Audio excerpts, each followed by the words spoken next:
আল্লাহর পয়গম্বর মুসা আল্লাহ পাককে ডাক দেয়া কয়, মালিক এবার তোমার কাছে জানতে চাই, আল্লাহ এই জমিনের ভিতরে সবচেয়ে বড় পাপী কে, সবচেয়ে বড় নাফরমান কে? আল্লাহ আমাকে একটু দেখাইবানি। আল্লাহ পাক রব্বুল আলামিন কয়, চার রাস্তার মোড়ে যায় দাঁড়াও। মুসা নবী চার রাস্তার মুখে আইসা দাঁড়াইছেন। দেখতে পেলেন একটা লোক বাচ্চা কুলে নিয়া পাহাড়ের দিকে যায়, জঙ্গলের দিকে যায়। চেহারাটা দেখলেন, শুধু এতদূরে দেখলেন, আর কোনো কথা বললেন না। চিনে রাখলেন লোকটা এই জমিনের সবচেয়ে বড় নাফরমান, সবচেয়ে বড় পাপী। বিকাল বেলায় নবী কয়, মালিক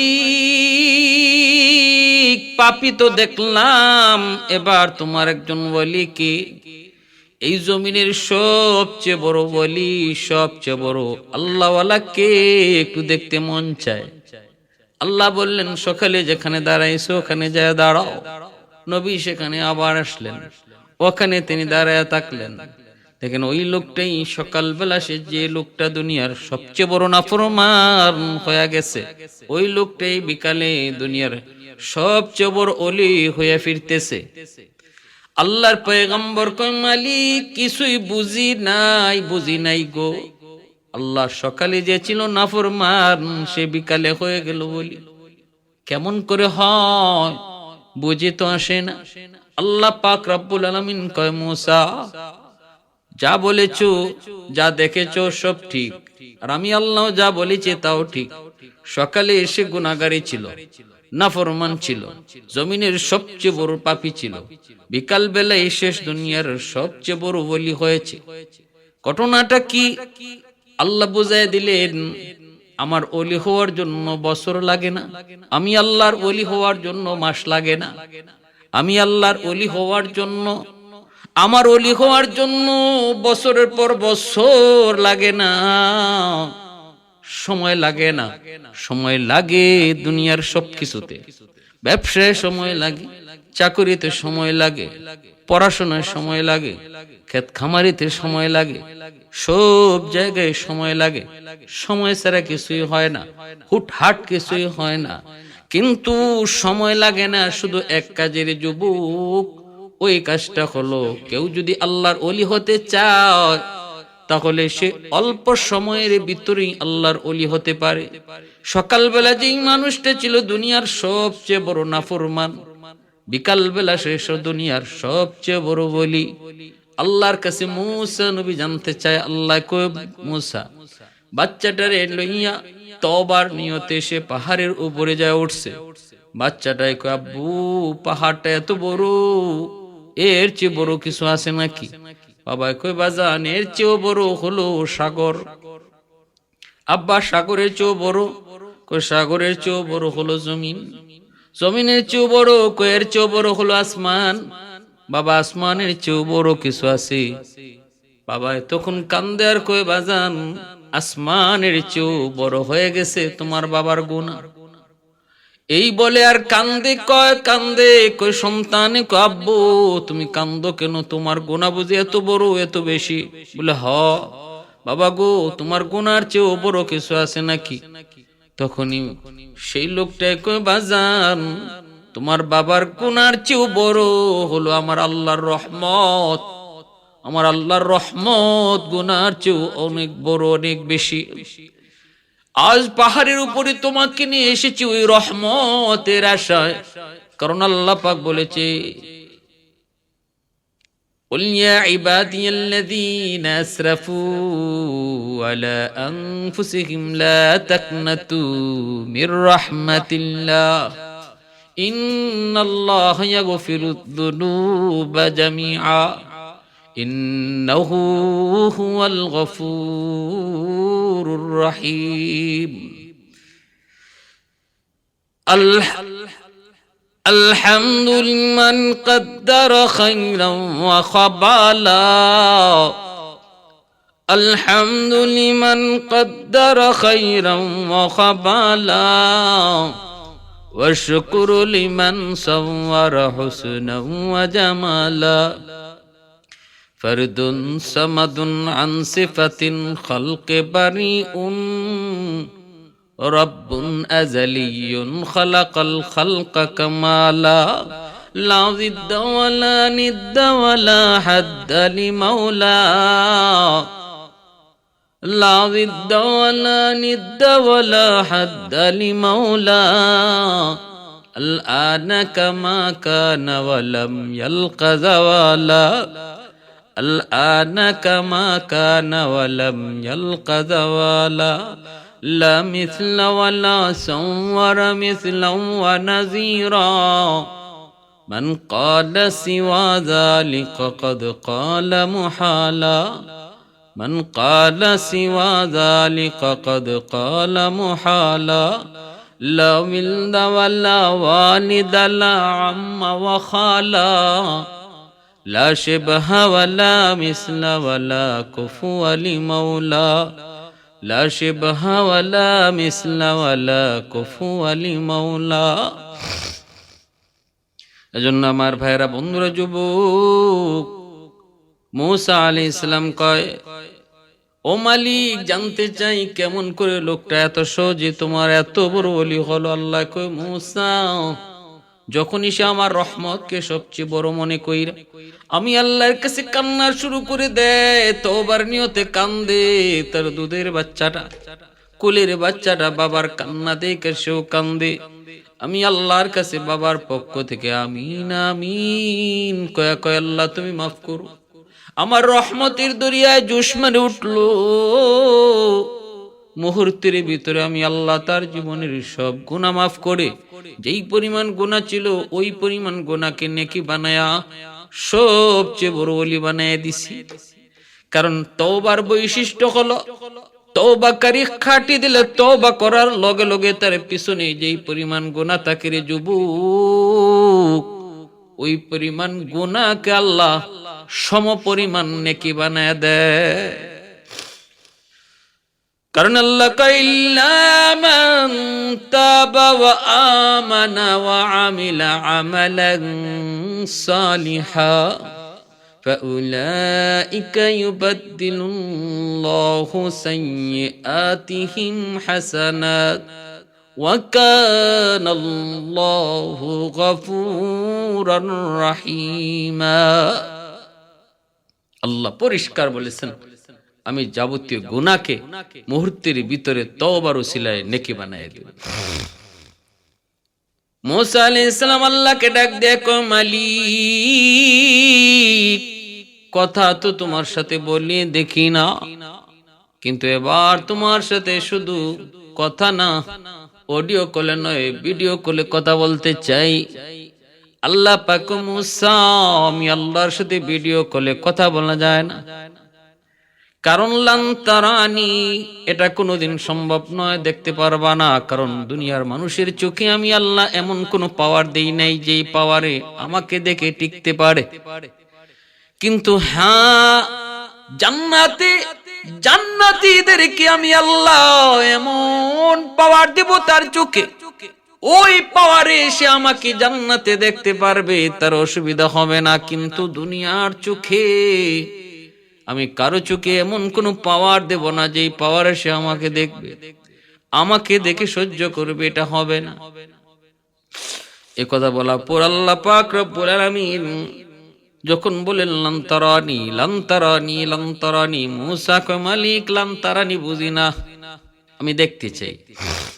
আল্লাহ আমি দেখতে চাই, আল্লাহ কই দেখা যায় না, মূসা নবী কই দেখতে চাই। আল্লাহ পাকের সাথে মূসা আলাইহিস সালাম এভাবে কথা বলতেন। আল্লাহ পাক মূসা ও তুই তোমার শোক তাহলে তুর পাহাড়ে যাও।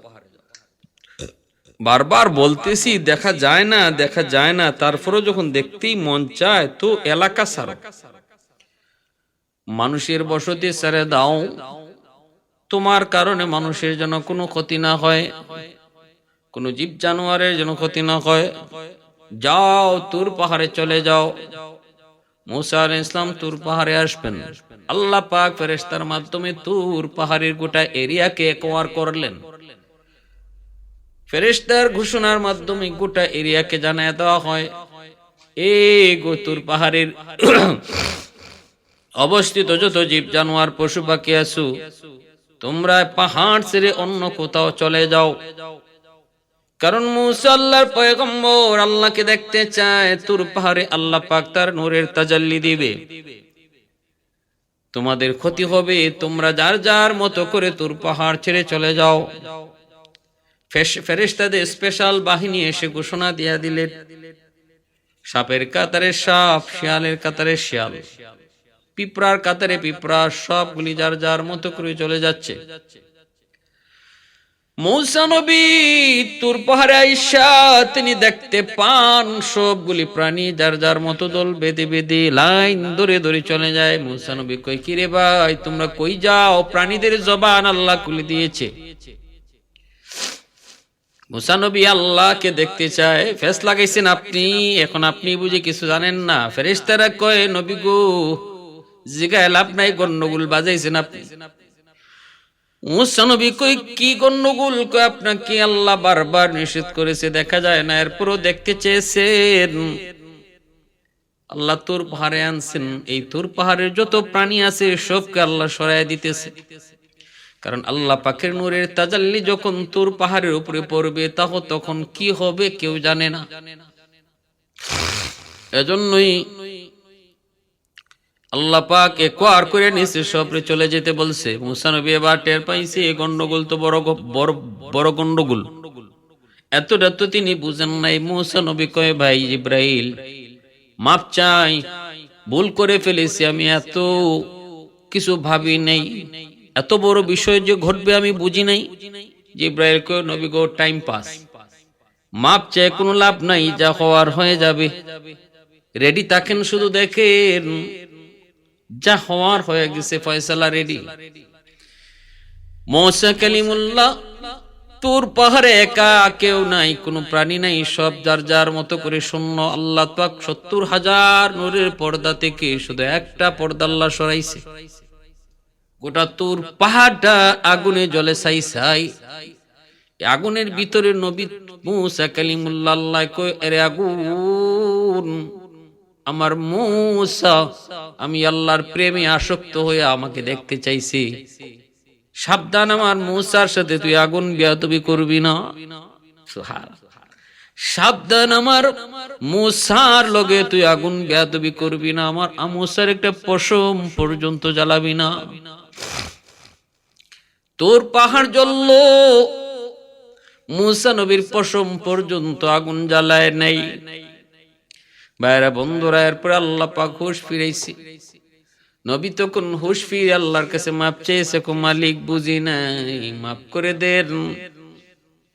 আল্লাহ পাক রব্বুল আলামিন জান্নাতীদেরকে প্রতি সোমবার আল্লাহ পাক জান্নাতের বাজারে জান্নাতীদেরকে দেখা দিবে। সেদিন কোন জান্নাতি আল্লাহকে দেখতে সমস্যা হবে না রে যুবক, কারণ জান্নাতীদের চোখের মধ্যে আল্লাহ পাক ওই পাওয়ার এক্সট্রা দিয়ে দিবে, যেই পাওয়ারে আল্লাহকে দেখে সহ্য করা যায়। আমরা সূর্যের দিকে তাকাতে পারি না, প্রচন্ড সূর্যের দিকে তাকাতে পারি না। কারণ কি? কারণ আমাদের চোখে ওই লোড দেওয়া হয় নাই যে সূর্যের আলোটাকে দেখা সহ্য করার মতো। ঠিক তেমনি আল্লাহকে দেখে সহ্য করার মতো পাওয়ার শক্তি আল্লাহ মানুষের চোখে দেয় নেই।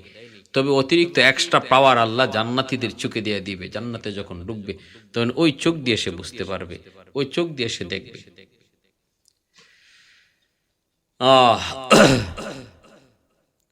এজন্য মূসা আলাইহিস সালামকে কালিমুল্লাহ বলা হয়। মূসা আলাইহিস সালামকে কি বলা হয়? কালিমুল্লাহ। আল্লাহর সাথে ৪০০০ বারের চেয়েও বেশি যিনি আল্লাহর সাথে কথা বলছেন, সরাসরি কথা বলছেন, মূসা আলাইহিস সালাম। কোরআনুল কারীমের ভিতরে যার অসংখ্য অগণিত জায়গায় যার ঘটনা আল্লাহ পাক বর্ণনা করেছেন। কোরআনে জায়গায় জায়গায় মূসা নবীর ঘটনা, মূসা নবীর ঘটনা। নিজেও নবী, ভাইও নবী। আল্লাহর কাছে বলতেছেন, আল্লাহ, মূসা নবী একটু তুতলাইতেন, একটু তুতলামির ভাব ছিল, মুখে কথা বাজতো। কেন? ওই যে ফেরাউন পরীক্ষা করতে চাইছিল ওই যে স্বর্ণ আর আগুন দিয়া। তো আল্লাহ পাক ফেরাউনের চোখে ধাঁধা লাগাইলেন। মূসা আলাইহিস সালাম ছোট্ট শিশু, আংরা মুখে দেলাইছেন, আগুনের আংরা। ফেরাউনের সন্দেহ থেকে মুক্ত করার জন্য। ফেরাউন মনে করছিল যে বাচ্চা সবকিছু বুঝে, আর বিবি আসিয়া বলছিল যে না, বাচ্চা বুঝে না। এই বুঝে না, বুঝে নাকি বুঝে না, এটা পরীক্ষার জন্য আগুন আর স্বর্ণ এক জায়গায় রাখা হয়েছিল, আর মুসা আলাইহিস সালামকে ছাড়া হয়েছে। মুসা আলাইহিস সালাম তিনি স্বর্ণের দিকে যাচ্ছিলেন, কারণ তিনি শিশু হইল, তিনি বুঝেন, সবকিছু দেখতেছিলেন, বুঝতেছিলেন। কিন্তু আল্লাহ জিব্রাইলকে পাঠাই দিয়েছে, জিব্রাইল যাও আমার মুসারে গিয়ে আগুনে হাত দেওয়াও, কারণ এখন যদি স্বর্ণে হাত দিয়ে আলায় নমরুদ বুঝে ফেলবে, আমি ফেরাউন বুঝে ফেলবে আমি আল্লাহর কুদরতের খেলা এখানেই শেষ। না না, আমার কুদরতি খেলাতে এখানে শেষ হলে হবে না, ফেরাউনের সাথে মাত্র শুরু। যারে সে মারতে চায় আমি আল্লাহ তারে তার ঘরেই লালন পালন করাবো। এটাই হলো আমি আল্লাহর চ্যালেঞ্জ, এটাই কি আল্লাহ পাকের চ্যালেঞ্জ। আল্লাহ বলে তুই মারতে চাস আর আমি আল্লাহ রাখতে চাই। আল্লাহ পাক রব্বুল আলামিন কয় মুসা যাও ফেরাউনের কাছে যা তুমি দাওয়াত দাও, কালেমার দাওয়াত। মুসা নবী বলতেছে মালিক আমি দাওয়াত দিব কেমন করে, আমার মুখে তো তুতলামি, কথা তো অস্পষ্ট। আল্লাহ আমার ভাই হারুনকে আমার সাথে দিয়ে দাও, হুয়া আফসাহু মিন্নি, আমার ভাইয়ের কথা বড় স্পষ্ট। দুই ভাইয়ে যায় আমরা কালেমার দাওয়াত দেই। আল্লাহ পাক কয় যাও, তুমি যদি তোমার ভাইয়ের প্রশংসা করেছো, আমি তোমার ভাইকে নবুয়তি দিলাম। এবার মুসা আলাইহিস সালাম নিজেও নবী, তার ভাই হারুন আলাইহিস সালাম তিনিও নবী। দুই ভাই গেলেন, আল্লাহ পাক রব্বুল আলামিন কয় মুসা ফেরাউনকে নরম ভাষায় কথা কইও। মুসা নবী কয় মালিক আমি নরম ভাষা কি জিনিস বুঝিই না। নরম নবী না তো, নবী গরম নবী। কোথা আমার ভাই হারুন আছে, একটু নরম নরম কথা কইতে পারে, হারুনই দাওয়াত দিব না। মুসা আলাইহিস সালাম গেছেন হারুন আলাইহিস সালামকে সাথে লইয়া নমরুদকে কালেমার দাওয়াত দেওয়ার জন্য, ফেরাউনকে কালেমার দাওয়াত দেওয়ার জন্য দাওয়াত দিছেন, কালেমার দাওয়াত দিছেন। ফেরাউন মানতে চাইল না, নিজের খোদাই দাবি করলো, মুসা আলাইহিস সালামের বিরুদ্ধে ষড়যন্ত্র শুরু করলো। একে একে একে একে বনি ইসরাইলের উপর নির্যাতন আর জুলুম চালাইল। যত জুলুমই চালাক, যত নির্যাতনই করো, বলুন তো দিন শেষে বিজয়টা কার হয়েছে, ফেরাউনের না মুসা নবীর? মুসা আলাইহিস সালামের। নীল দরিয়ায় চুবায়া মারছে আল্লাহ কারে? ফেরাউনকে। মুসার বিজয় হয়েছে, ফেরাউন পরাজিত হয়েছে। এটাই পৃথিবীর ইতিহাস। জালেমের জুলুম চিরকাল থাকে না, দিন শেষে পরাজয় জালেমেরই হয়, মজলুমের বিজয় হয়। আল্লাহ আমাদেরকে বুঝার তৌফিক দান করুন।